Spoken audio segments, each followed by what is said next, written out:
A gravação da aula começou agora, então vamos ter uma introdução. Estamos esperando os dois chegarem, né? Então, Lucas falou sobre Zacarias, Isabel, Maria e José, falou sobre o nascimento de Jesus, quem lê aí, Lucas 2, 10 e 11. E o anjo lhe disse: não temais, porque eis aqui vos trago novas de grande alegria, que será para todo o povo.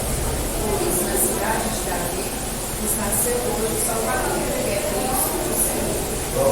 Lucas teve o cuidado de registrar isso aí. Os anjos apareceram aos pastores, que foi simples.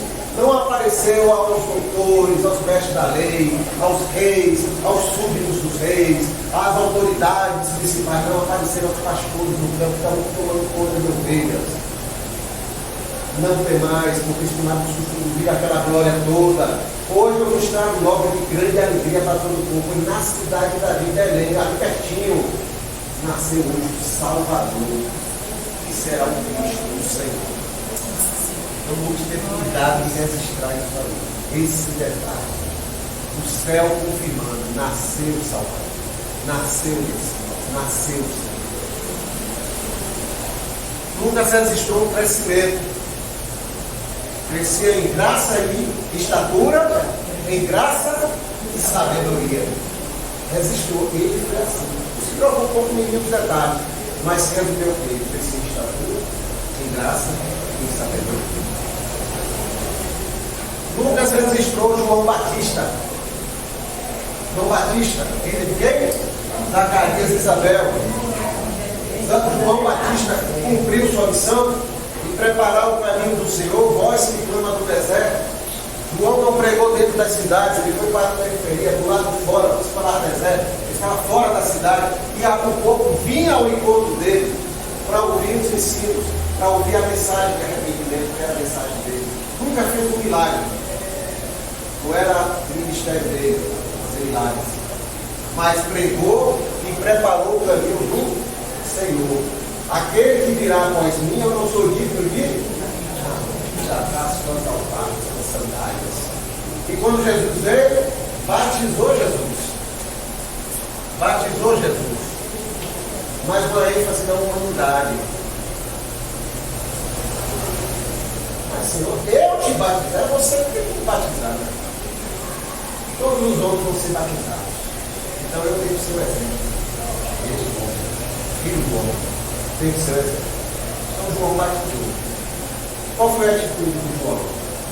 Quando ele começou a ser questionado acerca de Jesus está crescendo, está subindo, está sendo mais conhecido que João, e os próprios discípulos de João, eu não posso subir acompanhar ele, ele dera, não importa que ele cresça, e eu diminua. Por que Lucas resistiu isso? Irmão, como nós temos que entender? Onde começa o nosso ministério, onde termina. Onde começa o nosso papel, onde termina. Onde começa a nossa missão, onde termina. Qual a nossa responsabilidade e aonde começa a de outro não é mais minha.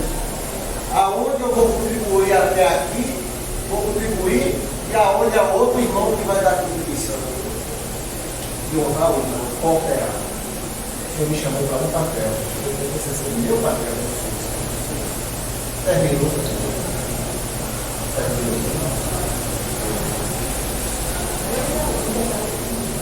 Resistiu a genealogia. A importância de saber a origem. A genealogia de Lucas é a mais completa. Por quê? Começou em quem? Quem lembra? Foi Deus, depois vem Adão, até chegar em José, o pai de Jesus. Genealogia completa. Não foi da de Davi até lá. Foi lá. Desde a criação até chegar em Jesus. Isso aí é quem tem uma visão científica do negócio. Eu quero mais detalhes. Não, eu quero mais a fundo. Eu vou mais a fundo. Foi.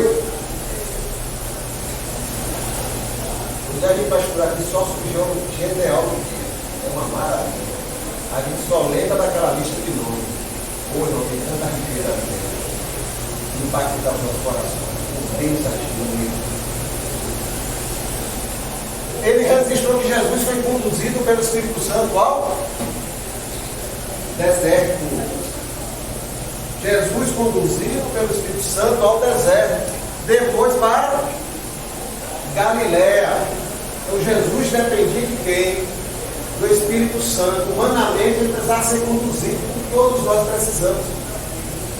Nasci na vida cristã hoje, eu preciso ser conduzido, porque até agora quem me governava era o meu eu. Agora eu preciso ser conduzido por quem sabe quais os caminhos que eu devo caminhar, por quem sabe os ensinos que eu devo receber, por quem sabe o que eu tenho que selecionar da minha vida que não contribui para a minha vida, e o que deve permanecer, o que deve ser acrescentado.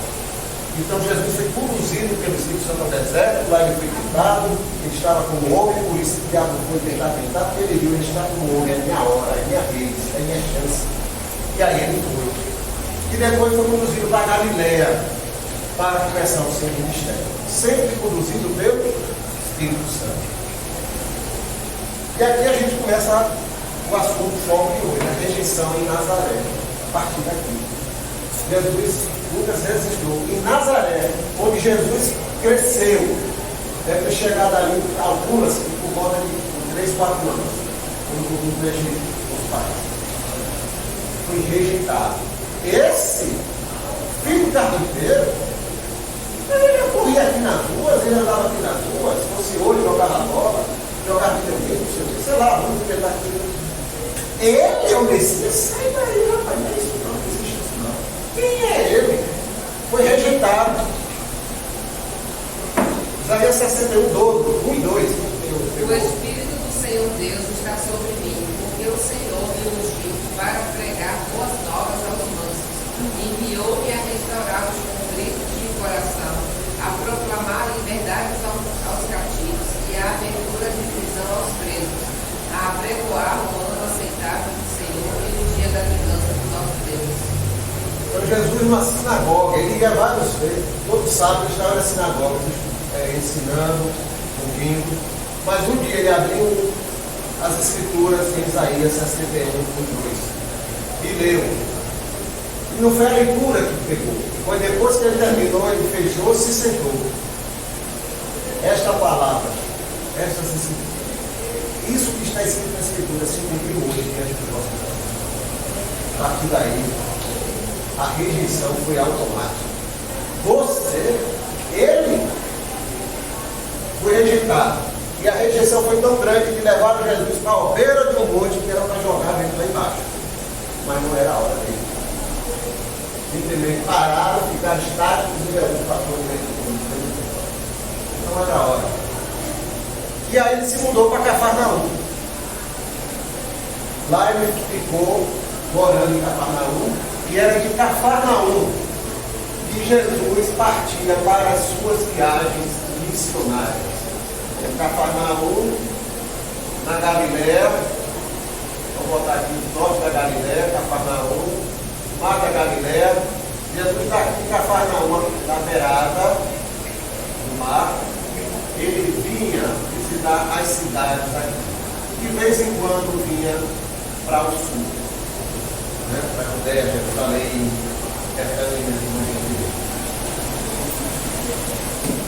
mas em Cafarnaum, ele não foi rejeitado da forma que foi Nazaré. Em Cafarnaum, onde há incredulidade. Jesus, Cafarnaum teve o privilégio de ver Jesus andando pelas ruas, pregando, falando do reino de Deus. Calcula-se que em Cafarnaum ele teve ter feito 2 ou 3 milagres. Não fez mais como ele deve vir, por incredulidade. Mas as aldeias ao redor, todos os dias milagres. Todos foram abençoados. Nós vamos ter consciência. Eu posso dizer que meu filho é Jesus, mas se eu não creio, se eu não creio, se eu não seguir suas pisadas, se eu não deixar que ele mude a minha vida, eu não vou ter milagre se ele pode na vida minha. E pior, eu posso ver ele fazendo um milagre na vida dele, ele está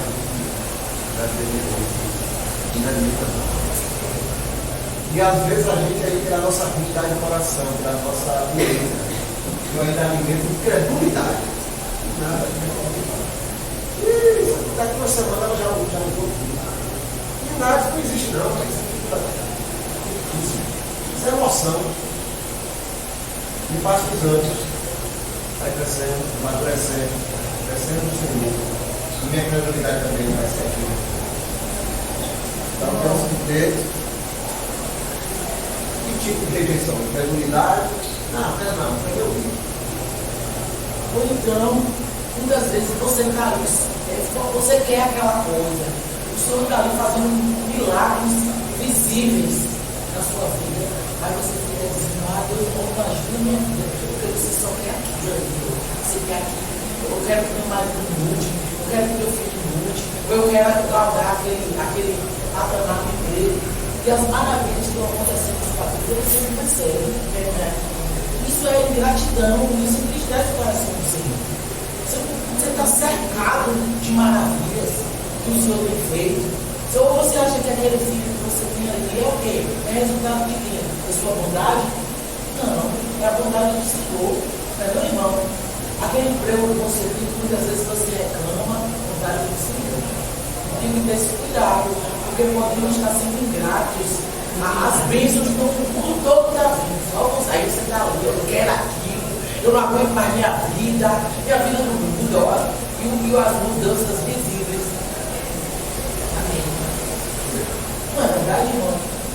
Isso acontece comigo às vezes. Eu peço perdão, Senhor. O salmista diz: o Senhor é meu pastor, e nada me faltará. Ele está ali falando com ovelha.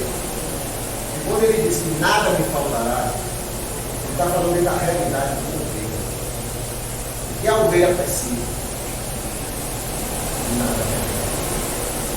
Mas se eu começo a olhar o que o bode e o cavalo tem, o que o outro animal lá tem, o leão tem, eu vou começar a desenvolver ansiedades dentro de mim. Eu vou começar a desejar coisas que não faz parte da realidade que Deus quer ter em mim. Eu tenho que frutificar, eu tenho que conhecer o Senhor, eu tenho que amadurecer o Senhor, porque é da minha realidade. Agora, o que Ele acrescentar, vai por conta dele. Tudo é dentro do meu coração. Por isso que às vezes acontece comigo. Eu vou pastor, nada me faltará. Não, eu tenho uma casa muito bacana. Não, senhor, eu tenho morado. Não, senhor.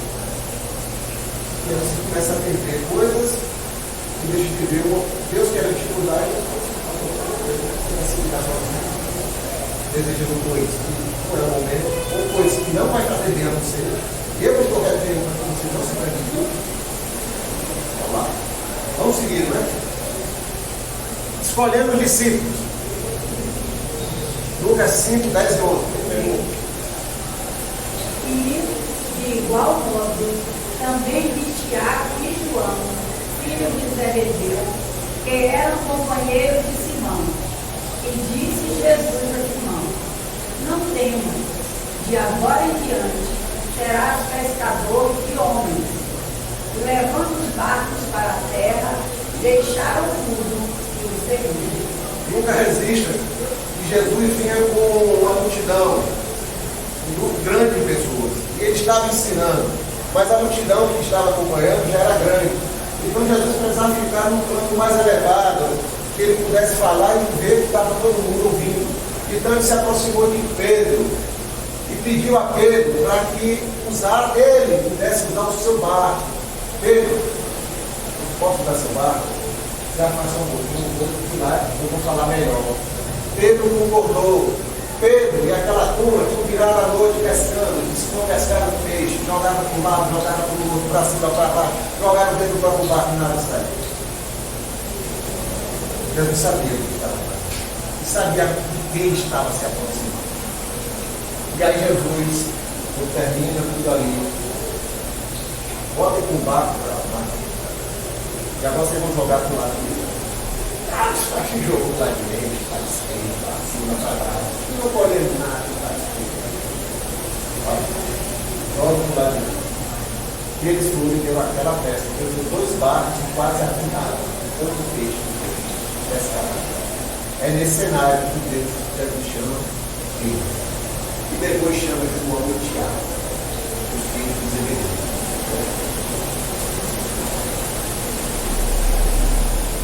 Qual foi o critério de Jesus para escolher esses 3 homens? Qual foi o método? Como é que percebeu?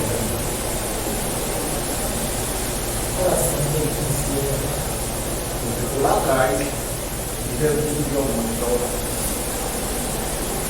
Quem deu direção a ele? Aonde ele deveria ir e com quem ele deveria falar.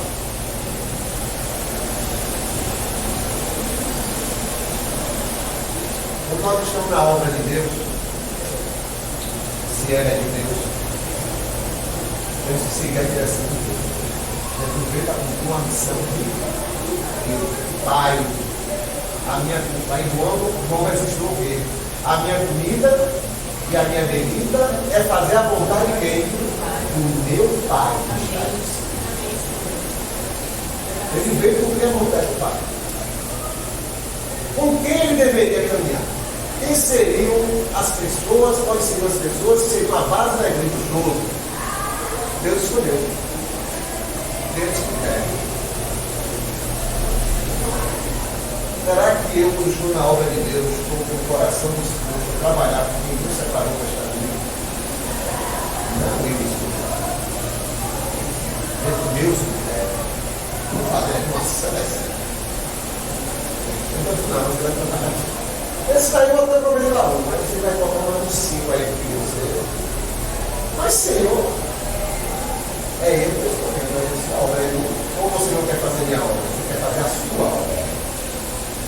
Mas fulano, ele está muito bom no meu rio. Eu estou botando ele junto de você para você formar ele. Investir na vida dele.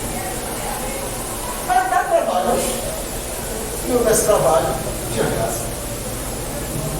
E fulano é complicado, fulano tem um temperamento. Testa a sua paciência. Você vai ser exercitado na paciência.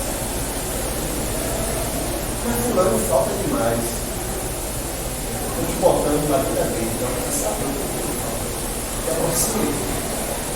Conheça a vida dele. Contribua na vida. Eu te mostrarei no momento certo. E vou abençoar a vida dele através de você. Ele vai ser infinitamente. Já entendendo que chegou a esse nível? O pastor Geraldo me chamou e depois de muitas conversas, ele falou: irmão, manda aí um grupo de visitação na pandemia, o irmão vai precisar de volta.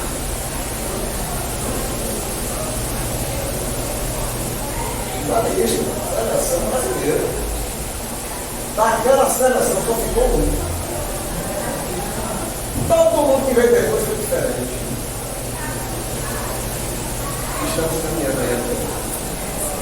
Glória a Deus.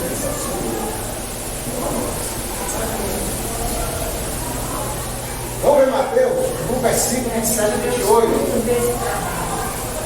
E depois disto saiu e viu um publicano chamado Levi, assentado na recebedoria.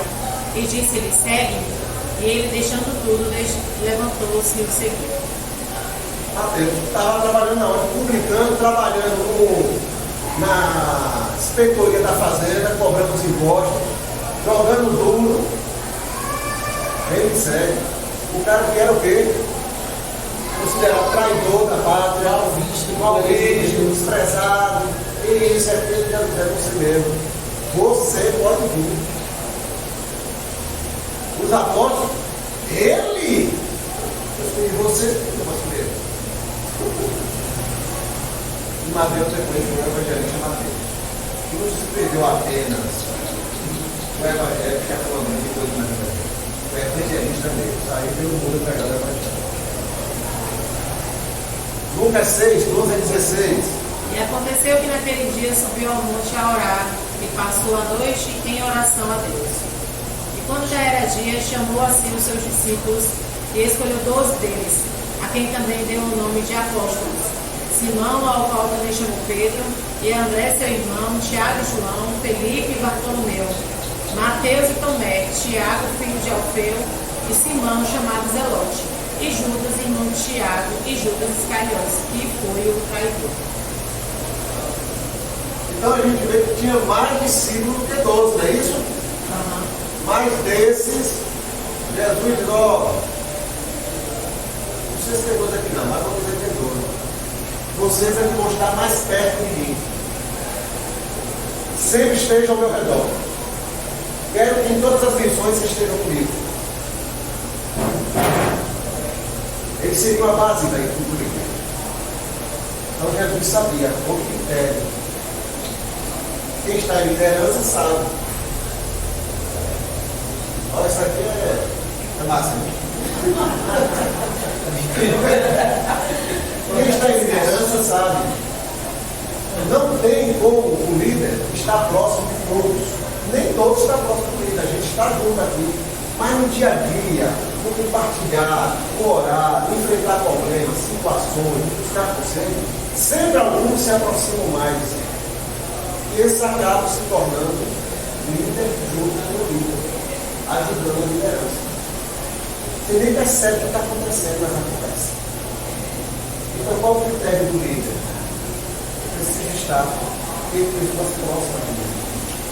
Então, o líder fica sozinho. E quando ele fica sozinho na terra, pode ser uma das consequências da solidão. Então, eu preciso estar perto dos outros. Eu preciso buscar orientação. Eu quero tomar uma decisão. Como é que vocês pensam nisso? Eu estou com uma dúvida. Você vê dessa forma com Deus, os mais próximos, muito orando. Esse Deus, mesmo quarto que a gente está orando. Entendeu, irmãos? E esses se aproximam do líder, da liderança, eles estarão aptos para cuidar de outros que não estão tão próximos. E assim forma a cadeia de liderança. Você pode não estar colado com o líder, mas você está próximo de alguém que é muito próximo do líder. E aí você acaba sendo liderado indiretamente também. E assim vai a cadeia de liderança. Assim ele andava com 12. Dos 12, ele andava com 3. Pedro, João e Tiago. Eram os 3 mais próximos a ele. Não é bom que teve situações que só eles 3 estavam. Vamos ver aqui alguns versículos. Filho do homem, poderoso Senhor, Lucas 5:3. E entrando num dos barcos, que era de Simão, pediu que afastasse um pouco da terra. E assentando-se, ensinava do barco a multidão. Lucas está enfatizando que Jesus tinha autoridade para. Ele vai ver durante o Evangelho inteiro, ele enfatizando isso. Jesus tinha autoridade e a população, o povo reconhecia isso. Ele fala que tem autoridade, não é como os escribas e fariseus que são. Ele fala que não tem autoridade. Jesus tinha autoridade para falar o que ele estava falando. Está para ele o que é o Evangelho veio de Deus. Lucas 5, 6. E respondendo-lhe Simão disse: Mestre, havendo trabalhado toda a noite, nada apanhamos, mas sobre a tua palavra lançarei a rede. E fazendo assim, colheram uma grande quantidade de peixes, e rompia-lhes a rede. Poder para fazer milagres, sinais milagrosos. E outro tempo ele multiplicou os pães e peixes. E assim Jesus fez vários sinais milagrosos. 5, 12, 13. E aconteceu que, quando estava naquela cidade, eis que um homem cheio de lepra, vendo a Jesus, prostrou-se sobre o rosto e rogou-lhe, dizendo: Senhor, se quiseres, bem podes me limpar. E ele, estendendo a mão, tocou-lhe, dizendo: Quero, ser limpo. E logo a lepra desapareceu dele. Lucas enfatizou que ele tinha poder para curar das piores doenças que poderia ser. A lepra era uma das que mais aterrorizavam. Uma das doenças que mais aterrorizavam naquela época, não havia cura, não havia tratamento. E quando alguém leproso era curado, era um dos sinais que disse que só o Messias poderia fazer. curar uma pessoa. Esse foi o primeiro, na ordem que Lucas colocou. Então ele tinha poder para curar. O Filho do Homem, que é poderoso e Senhor, tinha autoridade para ensinar, poder para fazer milagres, poder para curar. Lucas 5, 24, 25. Ora, para que saibais que o Filho do Homem tem sobre a terra o poder de perdoar pecados, disse ao paralítico. Achite-te, levanta-te, toma a tua cama e vai para a tua casa. Levantando-se logo diante deles, e tomando a cama em que estava deitado, foi para a sua casa, glorificando a Deus. Amém. Poder para perdoar os pecados. Ele vive em nome de quem? De Deus. Ele recebeu essa missão de quem? Diretamente de Deus. Então ele tinha poder para perdoar o pecado. Ele era filho do homem, para que você se tornasse filho de Deus. Ele veio revestido de autoridade dos céus, diretamente do Pai. Não é mais fácil curar ou perdoar os pecados? Então ele fez as duas logo. Vem logo no pacote para mostrar. Então Lucas está enfatizando isso. Lucas 5, 30 a 32. Escribas deles e os fariseus murmuravam contra os seus discípulos, dizendo: por que comeis e bebeis com publicanos e pecadores? Jesus respondeu e disse: não necessitam de médicos os que estão sãos, mas os que estão enfermos. Eu não vim para chamar os justos, mas sim os pecadores ao arrependimento. Missão de Jesus: buscar e salvar o que se havia perdido. Não vim para os sãos, vim para os doentes. Não vim para chamar os pecadores ao arrependimento. Foco no quê? Na missão. E dentro desse foco da missão, ele acolhia a todos, porque todos estão debaixo do mesmo condenação, debaixo do mesmo pecado, e todos receberam da graça de Deus. Então, Lucas mostra que Jesus não se afastou do foco da sua missão, e ele acolhia a todos. Era o contrário do religioso da época, da religião oficial da época do judaísmo, que tinha barreiras para que os outros se aproximassem.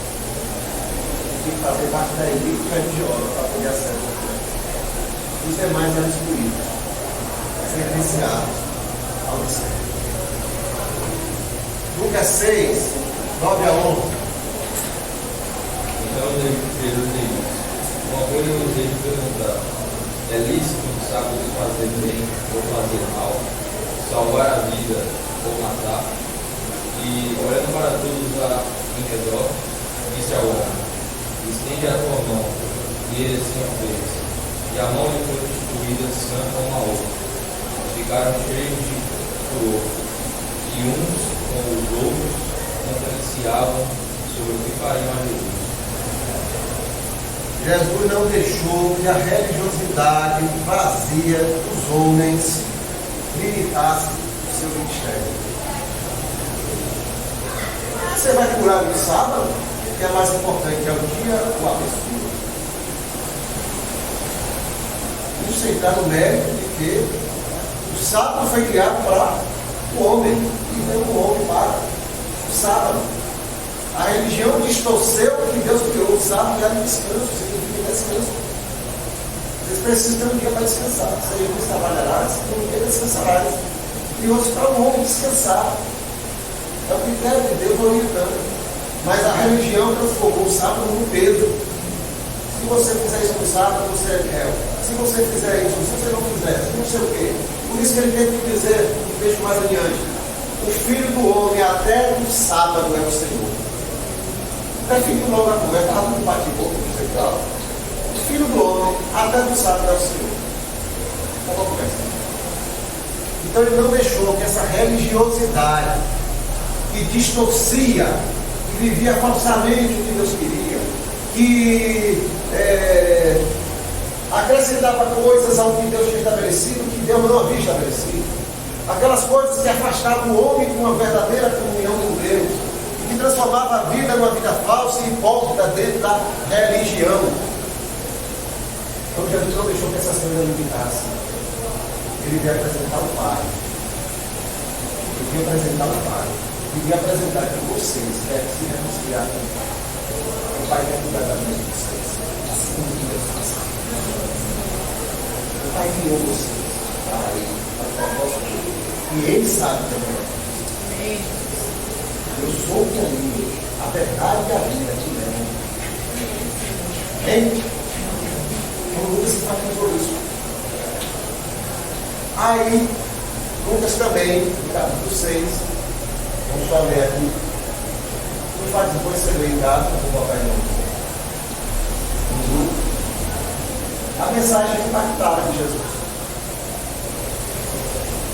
A mensagem que vem massacrar esse menino aqui, ó. Eu não sei quanto é você, mas comigo eu não está.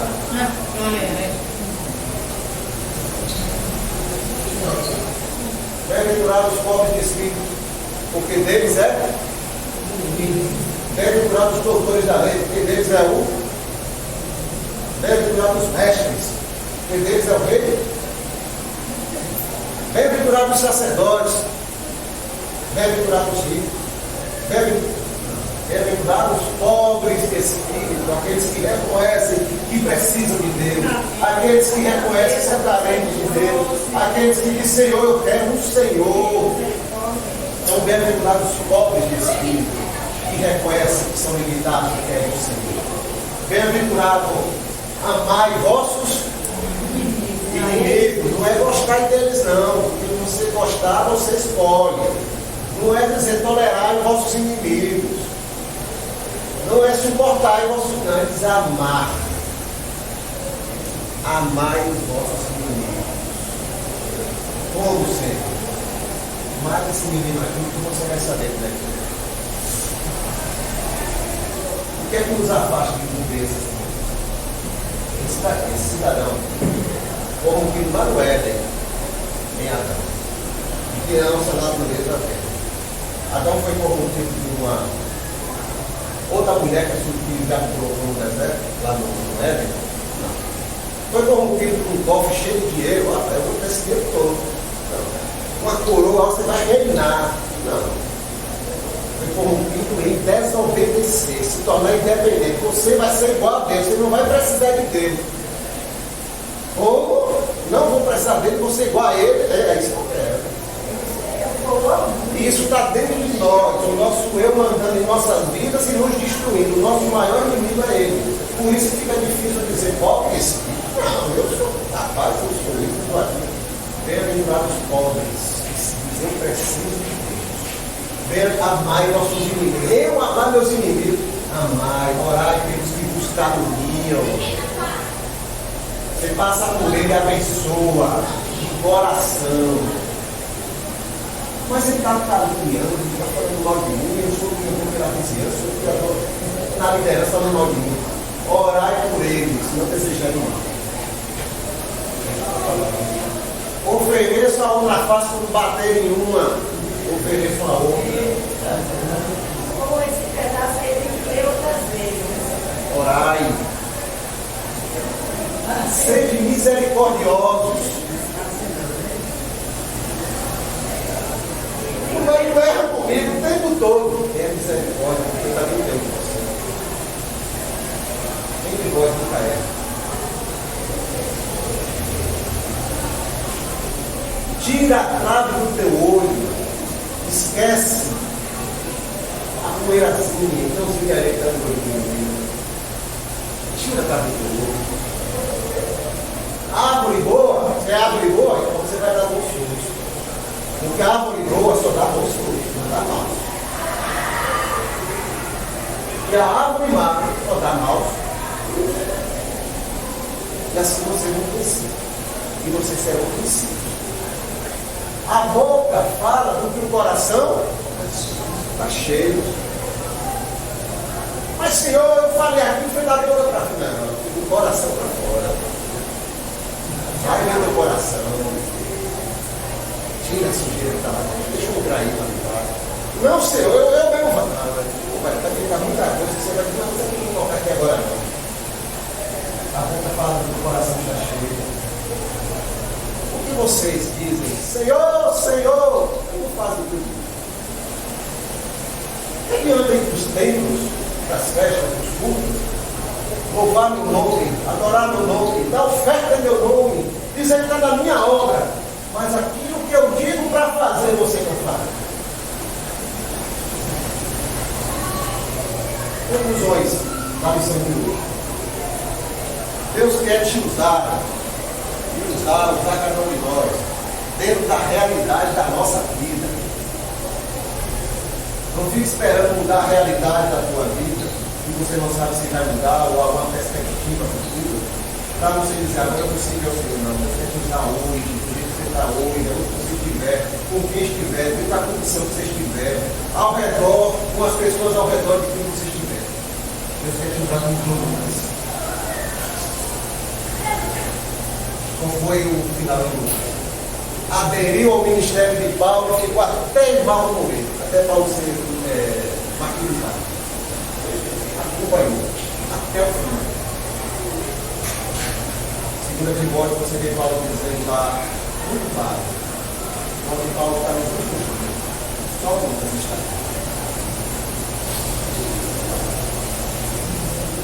Nossa vida, nossa história, nossa formação, tudo coopera. Tudo que está acontecendo na tua vida ou vai acontecer, coopera na tua formação cristã. A questão é, como eu trato essas coisas? Ou se lá no passado eu sofri isso, eu sofri aquilo, mas eu foi te educando teu coração para depender de mim, educando teu perdão, educando tua paciência. Ah, mas eu não sou. Ah, então não aprendeu aí. Não aprendeu aí. Não aprende. Não aprendeu aí. Ó Senhor, entrei na tua obra e o Senhor apareceu lá umas 4 pessoas, mas eu não aguento não tenho paciência com esse pessoal. Eu deixei lá, outro dia eu volto. Eu botei elas para você tratar. E ao mesmo tempo que você está tratando, elas vão te tratar. E assim funciona um pouco. Ao mesmo tempo que eu cuido de alguém, me sinto responsável por alguém que eu sou Deus, ela também está cuidando comigo. Alguém percebe. Jesus não perdeu o foco em nos resgatar para servir ao Pai. Nada tirou Jesus do caminho. E o homem veio buscar e salvar o que se havia perdido. Jesus não deixou que o foco dele em obedecer ao Pai, cumprir a missão do Pai, o propósito do Pai, em restaurar nós para o propósito do Pai, o descanso. Louvado seja o nome do Senhor. Cristo para o Senhor. Amém. E não nos desviemos também dos focos de servir ao Senhor, de viver a vida do Senhor e buscar crescer no Senhor. E Jesus nos liberta do nosso maior inimigo, o eu. É ele que resiste, não é o diabo que resiste para a gente fazer isso, não. Não é o mundo, não. É ele. Que está no trono, dizendo no trono, o eu sentado lá no trono, dizendo, não. Esse aí já é mais também. Que nós possamos entender, absorver, internalizar e praticar a vida do Senhor em nossas vidas.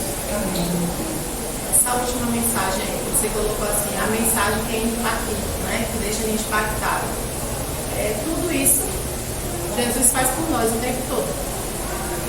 Toda vez que a gente vai pedir perdão, toda vez que a gente erra contra Ele, toda vez que a gente peca, toda vez que a gente harmonia, que a gente tem direito de um perdão, Jesus faz com a gente aquilo dali. Jesus perdoa, Jesus intercede por nós ao Pai. Jesus é que está fazendo todo o processo para que a gente seja apto para poder adorá-lo. Então, se a gente olhar para isso daí, nos colocando no lugar do crime, é fácil. Quando a gente não coloca a pessoa como errado, mas a gente atrás disso. Não, a gente também faz com Jesus o tempo todo. A gente faz o tempo todo com Jesus. Então a gente tem que dar perdão, então a gente tem que amar o inimigo. Então a gente tem que, não pode de jeito nenhum caluniar o outro, muito pelo contrário, eu acho que quem calunia a gente aí passa pelo processo do eu morrendo e Cristo habitando, que é o Espírito Santo age em todas as áreas. Em nome de Jesus.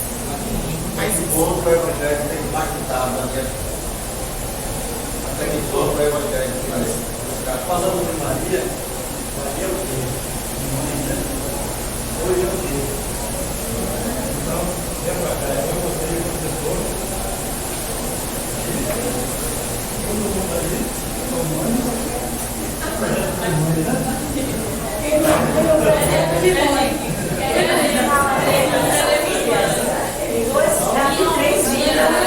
Ele está dizendo que quem não é mãe é o projeto de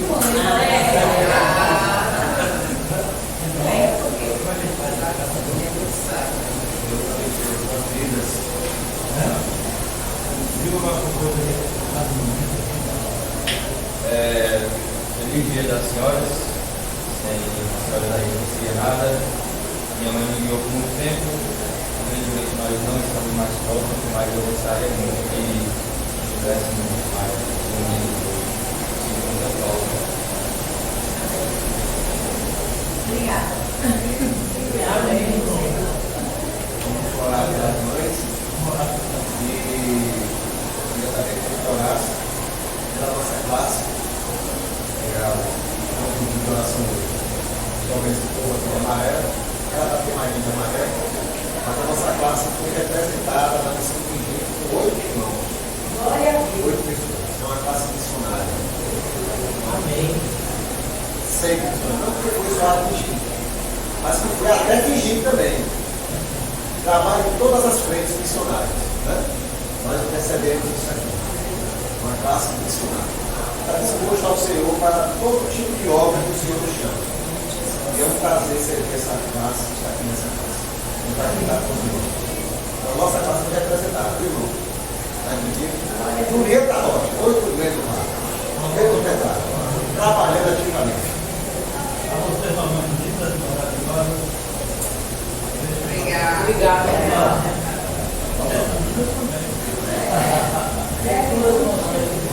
Você vai lá. Valeu. A oração se encheu.